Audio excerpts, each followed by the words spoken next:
Selamat hari Minggu adik-adik. Selamat hari Minggu, Kak. Ya, kurang semangat semuanya. Sekali lagi kakak sapa. Selamat hari Minggu adik-adik sekolah minggu. Selamat hari Minggu, Kak. Apa kabarnya? Luar biasa. Fantastis. Yes, Yesus memang sip. Masih loyo-loyo ya kak. Kita sapa sekali lagi ya kak. Apa kabar adik-adik sekolah minggu? Luar biasa, fantastis. Yes, Yesus memang sip. Iya, saat ini kita kembali berjumpa di ibadah sekolah minggu. Tapi sebelum kita memulai, ya semuanya ambil sikap yang baik ya. Semuanya duduk yang rapi, dipersiapkan Alkitabnya, persembahannya. Ya, saat ini kita akan memulai ibadah kita. Kita mau berdoa dulu sebelum kita mulai ya. Kita satukan hati kita bersatu di dalam doa. Tuhan Yesus yang baik, terima kasih untuk setiap penyertaan Tuhan dalam hidup kami. Hingga saat ini Tuhan, kami boleh kembali beribadah di ibadah sekolah minggu ya Tuhan.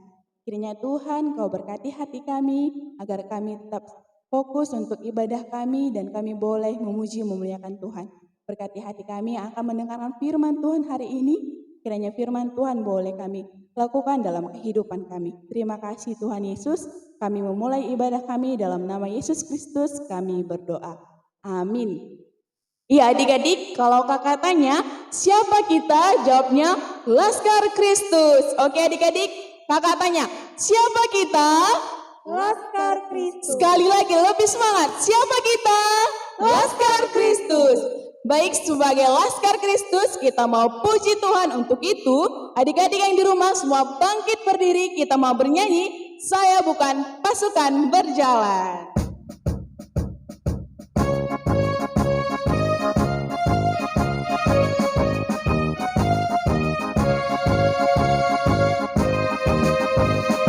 Saya bukan pasukan berjalan, pasukan berkuda, pasukan menembak. Saya tidak menembaki musuh, tapi saya Laskar Kristus. Saya Laskar Kristus.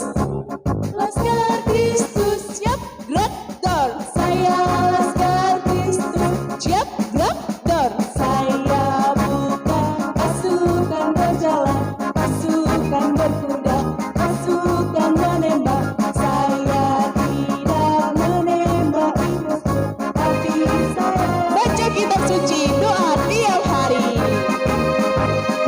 Baca kitab suci, doa tiap hari, doa tiap hari, doa tiap hari. Baca kitab suci, doa tiap hari. Kalau mau tumbuh, kalau mau tumbuh, kalau mau tumbuh, glory haleluya. Baca kitab suci, doa tiap hari. Kalau mau, Tuhan inginkan setiap anak-anaknya.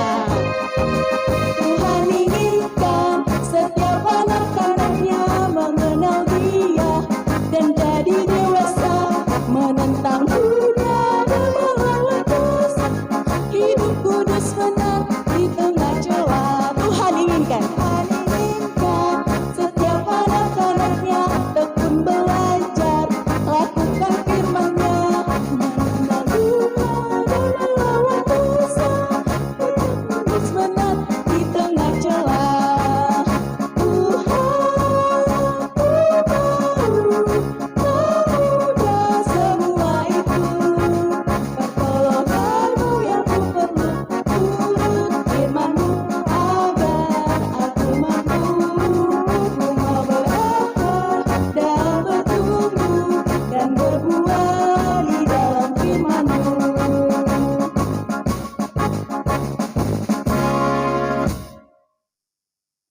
Ya adik-adik semuanya boleh duduk kembali ya.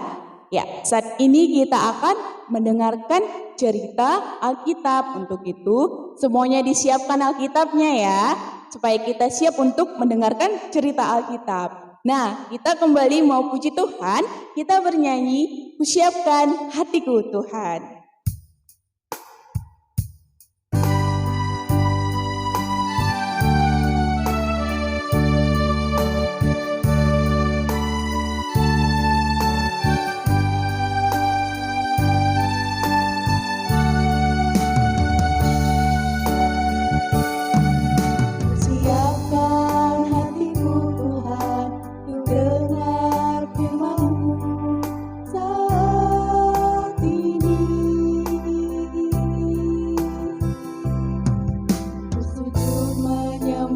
bersamamu Tuhan, masuk hadirat-Mu saat ini.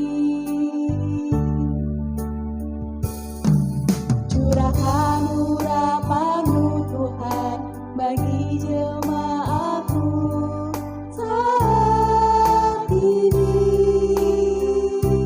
Ku siapkan hatiku Tuhan untuk dengar firman-Mu.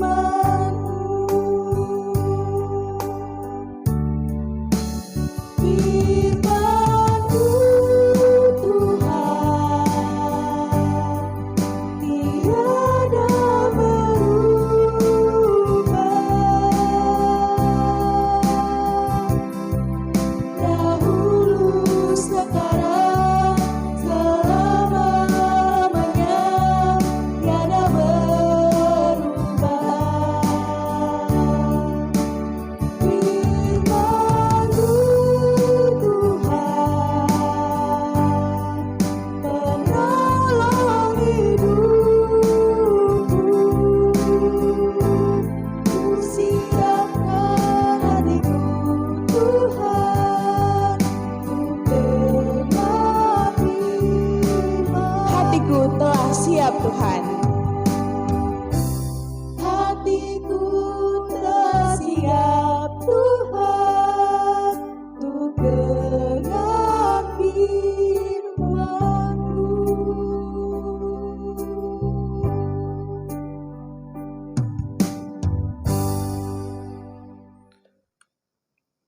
Kita berdoa.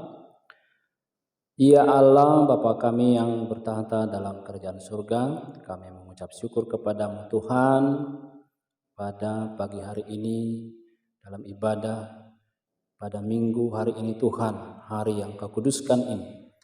Kami anak-anak-Mu datang kepadamu memohon berkat-Mu Tuhan, terlebih berkat hikmat, agar kami semakin mengerti kehendak-Mu dalam kehidupan kami.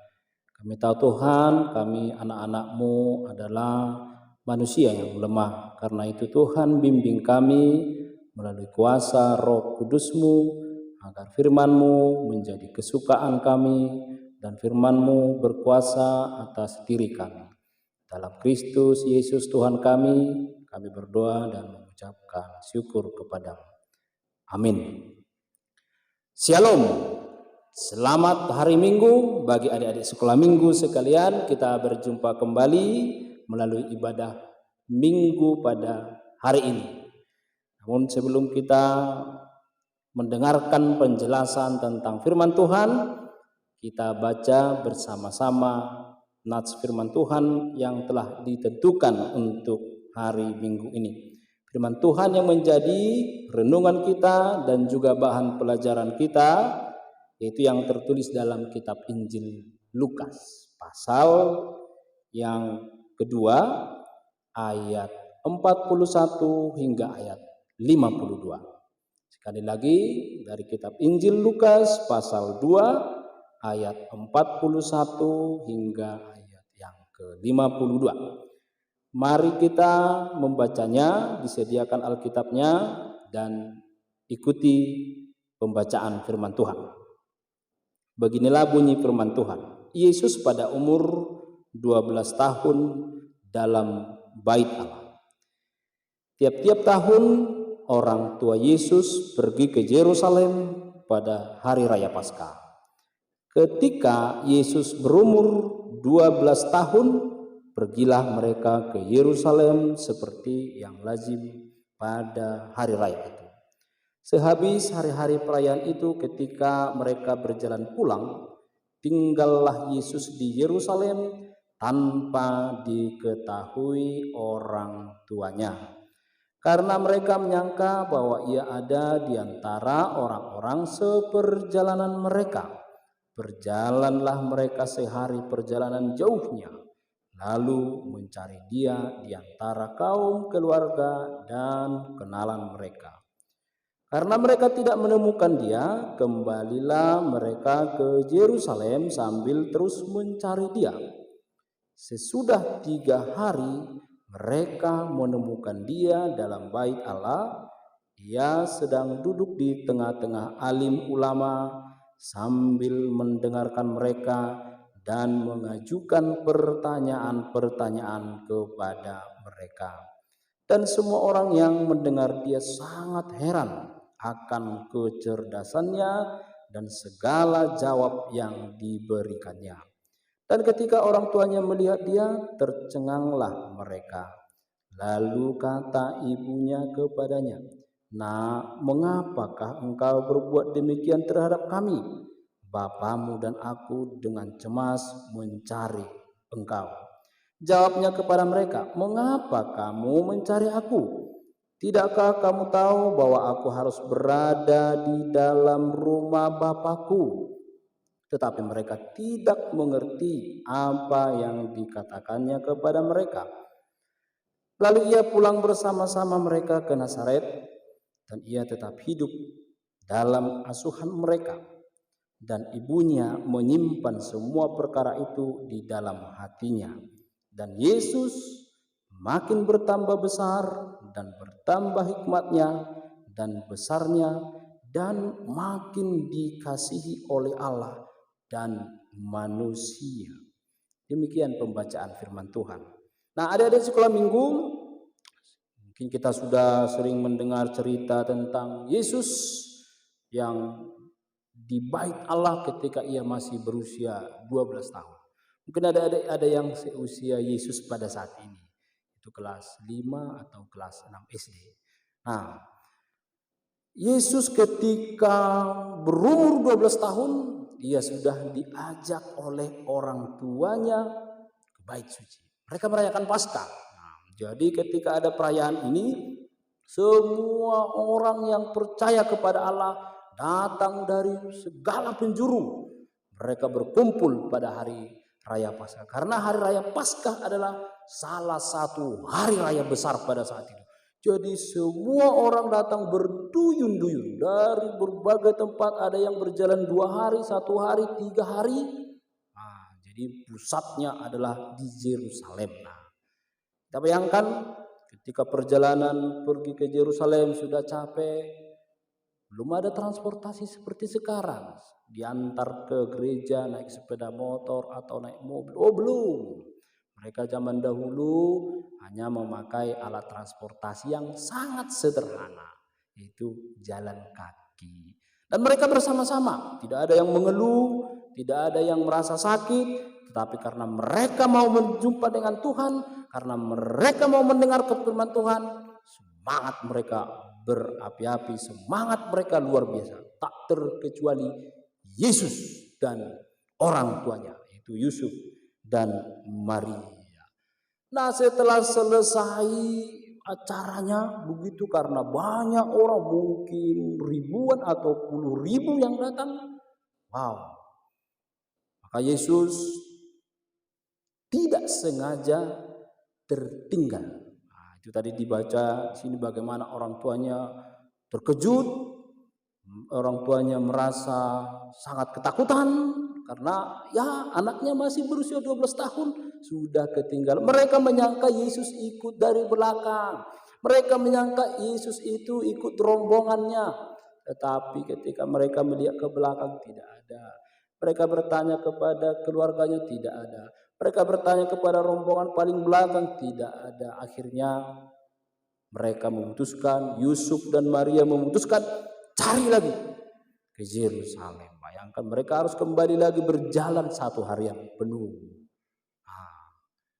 Tak terbayangkan ya, adik-adik, ketakutan orang tua ketika anaknya tidak bersama-sama dengan mereka. Tak terbayangkan bagaimana kegelisahan mereka ketika anaknya yang masih perlu dibimbing, ketika anaknya yang masih kecil, ketika anaknya yang harus diberi makan, disuapi, ketika anaknya yang harus dimandikan, tetapi tertinggal. Namun apa yang terjadi adik-adik? Mari kita lihat tadi. Bagaimana Yesus ketika orang tuanya yaitu Yusuf dan Maria menemukan dia, mereka tidak menemukan Yesus bermain-main. Mereka tidak menemukan Yesus bermain petak umpet. Nah, mereka tidak menemukan Yesus bersama dengan anak-anak kecil seumurannya. Tapi apa yang dilakukan Yesus? Lihat, dia tetap berada di bait suci. Siapa yang ditemani? Siapa temannya berbicara? Yaitu para ulama, penatua-penatua, pengurus gereja. Kalau sekarang siapa temannya berbicara? Guru sekolah minggu, para sintua, para pelayan gereja. Bayangkan, masih berumur 12 tahun, tetapi dia sudah tahu apa yang harus dia perbuat. Dia belajar, dia bertanya-tanya, oh ini tentang hukum Taurat, apa artinya? Apa artinya hukum Taurat pertama? Apa artinya hukum Taurat kedua? Dan seterusnya. Ulama menjawabnya, para imam menjawabnya. Maka mereka sangat heran, bagaimana mungkin anak kecil yang seperti ini bisa bertanya? Bagaimana mungkin anak yang kecil ini berumur 12 tahun bisa menjawab pertanyaan-pertanyaan? Mereka sangat heran, mereka sangat takjub, karena Yesus bisa menjawab dan bertanya tentang kehidupan Bapaknya, tentang kehidupan di gereja. Itu karena Yesus adalah anak Allah. Tentu karena Yesus bersama dengan Roh Allah. Maka Roh Allah itu bertugas memberi hikmat, memberi pengertian. Jadi kita juga harus berusaha mencari hikmat dari Tuhan. Yesus tidak bermain. Maka di ayat yang ke-47 bagaimana orang-orang heran. Nah, apakah di antara adik-adik sekolah minggu ada yang seperti itu, sudah bisa menghafal hukum Taurat? Saya yakin bisa. Karena ada adik-adik sekolah minggu semuanya adalah anak-anak Tuhan yang hebat, kan? Walaupun pandemi jarang ke gereja ibadah sekolah minggu, tetapi saya yakin kita tetap membaca firman Tuhan, kita tetap menghafal hukum Taurat, kita tetap rajin berdoa, kita tetap rajin beribadah lewat online dan lain sebagainya. Karena pandemi tidak bisa menghalangi kita. Pandemi tidak jadi alasan untuk tidak beribadah kepada Tuhan. Justru karena pandemi kita harus semakin giat untuk memuji Tuhan. Nah, dalam kesehariannya dikatakan dalam ayat terakhir, Yesus semakin bertambah besar dan bertambah hikmat. Nah, dan anak-anak Tuhan juga ada di sekolah minggu harus begitu. Setiap hari semakin besar dalam pertumbuhannya, dalam perkembangannya, semakin berilmu, semakin pandai berdoa, semakin pandai membaca Alkitab, semakin pandai mengucapkan hukum Taurat dan lain sebagainya. Jangan jadi turun, tetapi harus tetap belajar dan belajar. Nah, dari firman ini apa yang dapat kita pelajari? Yang pertama adalah belajar itu untuk memperoleh ilmu. Itu fungsi belajar. Maka ada pepatah yang mengatakan, gantungkanlah cita-citamu setinggi bintang di langit dan rendahkanlah hatimu seperti mutiara di dasar laut. Yang pertama, gantungkanlah cita-citamu setinggi bintang di langit. Nah, kita yang pertama tadi fungsi belajar adalah untuk memperoleh ilmu. Jadi dalam masa pertumbuhan kita, masa kanak-kanak kita, masa perkembangan kita sekarang, kita harus banyak belajar. Nah, mungkin ada adik punya cita-cita ya, ada cita-citanya jadi dokter, ada cita-citanya jadi polisi, ada cita-citanya jadi tentara, ada cita-citanya jadi guru dan lain sebagainya. Nah, itu tidak gampang diraih, tetapi bisa diraih ketika kita belajar. Maka orang yang belajar sebenarnya sudah menggenggam cita-citanya, sudah hampir meraih cita-citanya. Nah, tidak mungkin kita meraih cita-cita tanpa belajar. Jadi belajar untuk memperoleh ilmu itu sebagai bekal kita di masa yang akan datang. Nah, jadi kalau tidak belajar, ya apa yang kita tahu? Apa yang kita pelajari itu pelajaran di sekolah. Ya. Pelajaran di sekolah apa yang diberikan guru, ketika walaupun sekarang lewat online, ya jangan jadi kesempatan untuk bermain-main. Ingat, ya buka video pembelajaran tapi dia buka YouTube, buka video pembelajaran ketika tidak diawasi tetapi membuka game dan sebagainya. Ingat bahwa itu tidak akan berhasil. Nah, selagi masih ada kesempatan untuk belajar, maka sebenarnya pemilik cita-cita adalah atau pemilik masa depan adalah mereka yang mau belajar. Tidak mungkin dia punya masa depan yang indah kalau tidak mau belajar. Nah, Yesus juga belajar. Walaupun dia sebagai anak Allah, walaupun dia pemilik pengetahuan, walaupun dia pemilik hikmat, tetapi dia tetap belajar. Itu tandanya apa? Dia mau menunjukkan contoh kepada adik-adik sekolah minggu. Dia menunjukkan contoh kepada kita semua bahwa belajar dan belajar adalah salah satu kunci keberhasilan hidup. Jadi jangan bosan untuk belajar. Harus tetap semangat, harus tetap rajin belajar, baca buku dan lain sebagainya. Yang kedua, belajar untuk mengetahui kehendak Tuhan. Yang pertama tadi belajar untuk menguasai ilmu, itu di sekolah. Nah, sekarang kita belajar untuk mengetahui kehendak Tuhan. Nah, mengetahui kehendak Tuhan, kita juga perlu belajar, ya. Apa yang kita pelajari? Ya, seperti Salomo, dia sebelum dia menjadi raja, dia terlebih dahulu belajar. Sebelum dia menjadi orang besar, dia menjadi belajar. Yang perlu dia pelajari adalah apa kehendak Tuhan dalam hidupnya.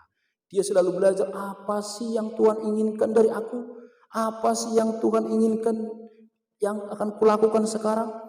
Maka dalam 1 Raja-Raja pasal 3 dia berdoa, ya Tuhan, berikan aku hikmat supaya aku dapat membedakan yang baik dan yang benar. Jadi kita belajar untuk mengetahui kehendak Tuhan dalam hidup kita. Apakah yang kita lakukan itu sudah salah atau tidak? Nah, jadi ukurannya adalah, standarnya adalah firman Tuhan. Jadi melalui firman Tuhanlah kita tahu bahwa apa yang kita lakukan itu salah atau tidak. Nah, jangan lupa, ya. Ini dari mana kita dapat? Mendengarkan firman Tuhan, membaca kitab suci, baru berdoa, datang ke gereja, bertanya kepada orang tua tentang Alkitab. Nah, disitulah kita dapatkan sumber-sumber hikmat dari Tuhan. Disitulah kita dapatkan apa yang Tuhan inginkan dalam hidup kita. Jadi kita pintar, kita berhikmat. Kita pintar, kita beriman. Jadi ada orang pintar tapi tidak beriman, sia-sia. Ada orang beriman tapi tidak pintar, sia-sia juga. Jadi dua-duanya harus sebanding, antara pintar tentang ilmu pengetahuan, matematika, fisika, kimia, bahasa Indonesia, bahasa Inggris, dan lain sebagainya, dengan ilmu tentang firman Tuhan. Jadi jangan ketinggalan. Dan ciri-ciri anak-anak Israel pada zaman Yesus itu ciri-cirinya. Jadi mereka pintar secara ilmu, mereka baik, mereka beriman, mereka taat kepada Tuhan. Jadi keduanya saling beriringan. Maka dikatakan dalam Amsal 1 ayat 7, takut akan Tuhan adalah permulaan pengetahuan. Tetapi orang bodoh menghina hikmat dan didikan. Itu artinya apa? Kita harus terus belajar tentang ilmu, kita harus terus belajar tentang firman Tuhan. Sehingga kita tahu ilmu kita nanti ketika kita sudah besar, ketika kita sudah mendapat cita-cita kita dapat memakai ilmu kita untuk mengabdi kepada Tuhan, untuk kemuliaan Tuhan. Maka Tuhan semakin memberkati kita. Ya. Maka supaya kita semakin mengenal Tuhan, supaya kita semakin berhikmat, mari dengarkan ajaran orang tua. Mari dengarkan nasihat guru sekolah minggu. Mari dengarkan nasihat pendetanya. Mari dengarkan nasihat orang yang lebih tua dari kita. Itu caranya kita supaya memperoleh ilmu. Jadi jangan pernah lelah untuk belajar. Jangan pernah bosan untuk belajar. Karena ketika kita mau belajar, kita sedang menabung untuk masa depan kita. Tidak hanya uang yang bisa ditabung, tidak. Tetapi ilmu juga bisa ditabung untuk masa depan yang lebih baik. Karena kalau baik masa depannya, maka dia juga akan baik. Kalau tidak baik masa depannya, mungkin dia akan melakukan kejahatan. Ya, tetapi secara umum kalau baik masa depannya, kalau cerah masa depannya, kalau dia bisa mendapat cita-citanya, ya secara umum dia sudah baik. Dia sudah bisa membantu orang, dia sudah bisa mengajari orang dan lain sebagainya. Jadi ilmu itu sangat bermanfaat, sangat berguna. Bukan hanya untuk kita, untuk meraih cita-cita, tetapi juga untuk membantu orang lain dan terutama untuk kemuliaan Tuhan. Maka orang bodoh tidak tahu membedakan kehendak Tuhan. Maka orang berhikmat adalah orang yang tahu membedakan kehendak Tuhan. Maka ada di sekolah minggu sekalian, mari kita semakin berhikmat melalui dekat kepada Tuhan, melalui belajar, dan belajar. Amin. Kita berdoa. Terima kasih Tuhan buat firman-Mu yang Kau berikan kepada kami pada pagi hari ini pada ibadah ini Tuhan. Kiranya kami menjadi anak-anak yang berhikmat, yang pintar Tuhan dari segi ilmu, dan terutama kami dapat membedakan mana yang Kau inginkan dalam kehidupan kami. Kami berdoa Tuhan bagi anak-anak-Mu sekolah minggu yang saat ini Tuhan datang ke hadapan-Mu. Agar Engkau Tuhan memberkati tumbuh kembang mereka Tuhan. Biarlah mereka bertumbuh dan berkembang sesuai dengan kehendak Tuhan. Biarlah mereka Tuhan menjadi anak-anak yang takut akan Engkau. Berkati juga Tuhan orang tua mereka yang telah membesarkan mereka, yang telah mencukupkan kebutuhan mereka. Engkau berkati kami Tuhan. Dan terlebih Tuhan Engkau berkenan atas doa kami, atas nyanyian kami. Terpujilah Engkau Tuhan dalam Kristus Yesus Tuhan kami. Amin. Nah adik-adik, tadi kita sudah mendengarkan firman Tuhan. Kita diajari untuk terus semangat untuk belajar. Jadi adik-adik di rumah semangat ya untuk terus belajar di sekolah, juga belajar firman Tuhan. Nah saat ini kita akan memberikan persembahan yang terbaik untuk Tuhan. Untuk itu semua lipat persembahannya dengan rapi, lalu angkat tangannya, kita katakan, Tuhan, ku berikan persembahanku dengan tidak berbohong. Kita kumpulkan persembahan kita bernyanyi, kami bawa korban pujian.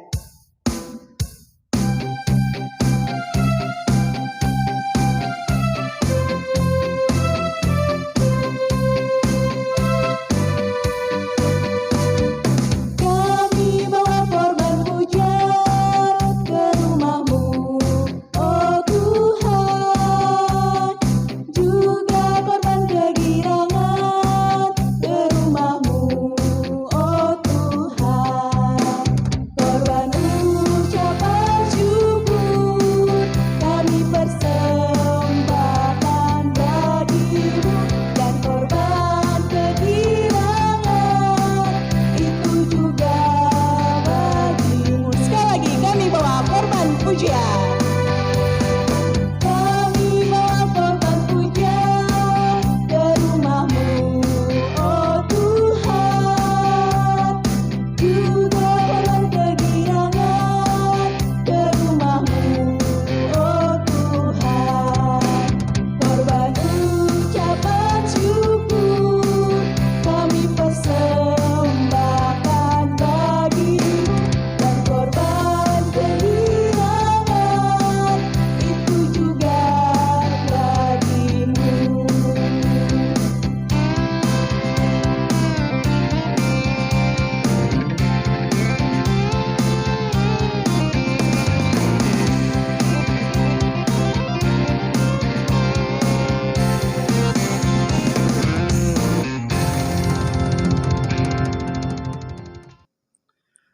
Marilah kita berdoa untuk menyerahkan persembahan kita kepada Tuhan.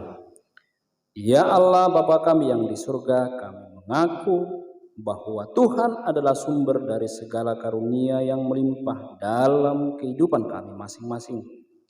Sebagian daripada karunia itu kami serahkan kembali sebagai persembahan kepada Tuhan. Terimalah dan berkatilah persembahan umat-Mu ini, dapat kami pergunakan untuk pekerjaan dan pelayanan kerajaan Tuhan di dunia ini. Bukalah hati kami untuk mengenal betapa banyak berkat dan karunia yang kami peroleh dari Tuhan, supaya kami senantiasa bersyukur kepadamu. Dalam nama Yesus Kristus Tuhan kami. Amin. Marilah kita berdoa bersama-sama dalam doa Bapa kami.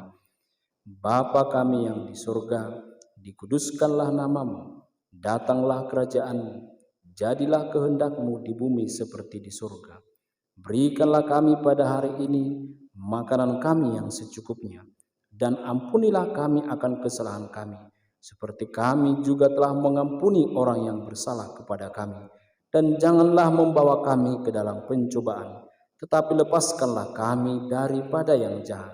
Karena Engkau yang punya kerajaan dan kekuasaan dan kemuliaan sampai selama-lamanya. Amin. Anugerah Tuhan kita Yesus Kristus dan kasih Allah Bapa dan persekutuan Roh Kudus kiranya menyertai kita sekalian. Amin.